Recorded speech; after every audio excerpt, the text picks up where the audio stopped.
Hello friends, accounting practical में आपका स्वागत है। आज हम आप लोगों से बात करेंगे सेक्शन 80G के बारे में। तो इनकम टैक्स का रिटर्न जब आप फाइल करते हैं तो बहुत सारे कंडीशन हो सकते हैं। सैलरी एम्प्लॉयड हो सकता है, बिजनेसमैन हो सकता है और प्रोफेशनल्स हो सकते हैं। कंपनी और पार्टनरशिप फॉर्म का तो बात ही अलग है। तो जो सैलरी एम्प्लॉयड होता है, इनको सैलरी सिर्फ नौकरी पैसे से उसका इनकम है, तो उनके लिए एक एचआरए होता है, हाउस रेंट अलाउंसेस। उसके लिए भी कंडीशन है, टर्म्स एंड कंडीशन है कि एचआरए में कितना पार्ट टैक्सेबल होगा और कितना एग्जम्प्टेड होगा। तो हम एचआरए के लिए एक स्पेशल सा वीडियो बनाएंगे। हमारा तो काम ही है सारा इनकम टैक्स का सेक्शन वाइज बनाना है हमको। तो अभी इनकम टैक्स का रिटर्न लगा रहे हैं और आपको क्या हो रहा है कि डिडक्शन का कमी हो रहा है।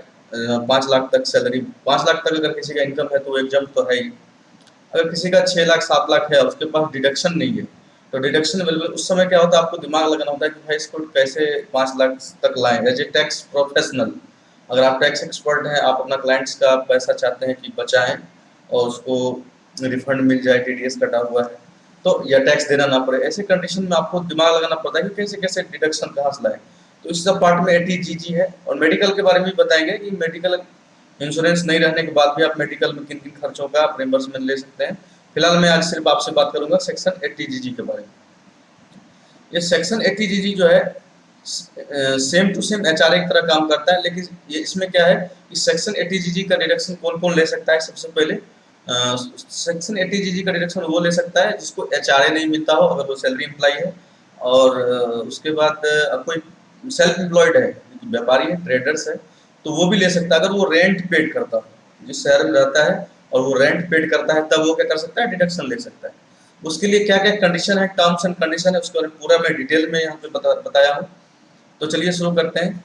पहला हमारा पॉइंट क्या है, पॉइंट 1, रेसिडेंट सेल्फ एम्प्लॉयड। जो रेसिडेंट होना चाहिए, ये नहीं जो भाई वो लंदन अमेरिका में रहता है, नॉन रेसिडेंट है, हमारा कहने का मतलब ये है। और आप उसके लिए आप 80GG का यूज कीजिएगा, तो ऐसा नहीं होता है। आप क्या होना चाहिए, सबसे पहला कंडीशन रेसिडेंट होना चाहिए।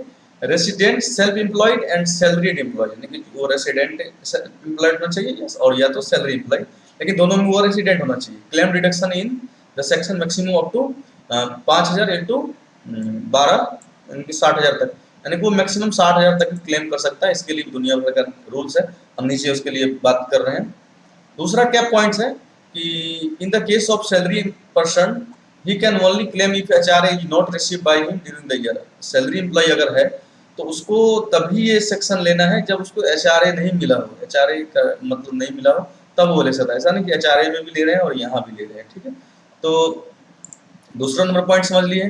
तीसरा पॉइंट क्या है कि रिस्ट्रिक्शंस। इसमें रिस्ट्रिक्शंस क्या है कि आप जो रेंट पे कर रहे हैं, ठीक है, जो रेंट पेड कर रहे हैं वो आपका अपना स्पाउस नहीं होना चाहिए, माइनर चाइल्ड नहीं होना चाहिए। और यहाँ पे एक चीज मैं भूल गया हूँ, तो अगर एचयूएफ, यानी कि मेरा नाम राजीव सिंह है और राजीव सिंह एचयूएफ का नाम से बिल्डिंग है, तो और मैं राजीव सिंह एचयूएफ वाले बिल्डिंग में मैं रहता हूँ किराए पे, तो मैं किराया उस कंडीशन में नहीं दिखा सकता हूँ। तो हो गया कंटामेशन, हो गया टैक्स इवेजन, हो गया टैक्स में फ्रॉड, हो गया एक तरह से। भाई अपने खुद कोई अपने आप को क्या रेंट पे करेगा क्या? तो इसलिए ये रिस्ट्रिक्शंस है, इसको याद रखिएगा। एग्जाम में अगर पूछे टीजीजी के बारे में तो आप एग्जाम में भी इस तरह से डिटेल लिख सकते हैं। और एग्जाम में क्या है, जितना अच्छा डिटेल से अच्छा प्रेजेंटेशन देंगे आपको उतना अच्छा मार्क आएगा। फिलहाल मैं इनकम टैक्स प्रैक्टिकली के लिए बनाया हूँ वीडियो। चौथा क्या है, for availing the benefit of the deduction you need to file form 10BA। अगर आपको 80GG का डिडक्शन लेना है तो आपको क्या करना पड़ेगा, फाइल करना पड़ेगा, 10BA फाइल करना पड़ेगा। एज ए टैक्स प्रैक्टिशनर मैं आपको यही सुझाव दूंगा कि आपको पहले 10BA फाइल कर ले। 10BA कुछ नहीं है, बहुत ही ईजी है।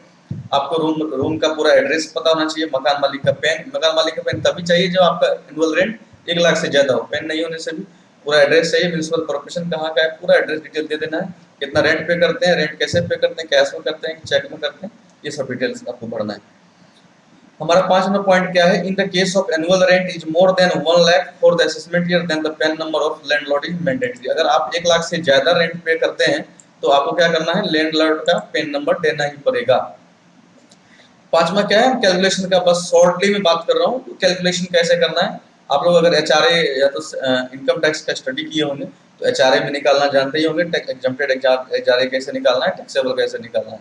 तो वही बस मैं आपको फॉर्मूला सिर्फ यहाँ शेयर कर रहा हूँ। Total rent paid minus 10% of basic salary अगर आपका टोटल रेंट पेड है उसमें से -10% ऑफ बेसिक सैलरी कीजिएगा, कंडीशन 1। दूसरा क्या है, 60,000, 60,000 मैक्सिमम 60,000 है, पहले ही हम बताए हैं। और 25% of adjusted total income. Adjusted total income means जो आपका जो टोटल इनकम है ना, income from other sources, salary, ये जितना भी है ये सब मिला के जो है उसका क्या है 25% ऑफ टोटल एडजस्टेड इनकम।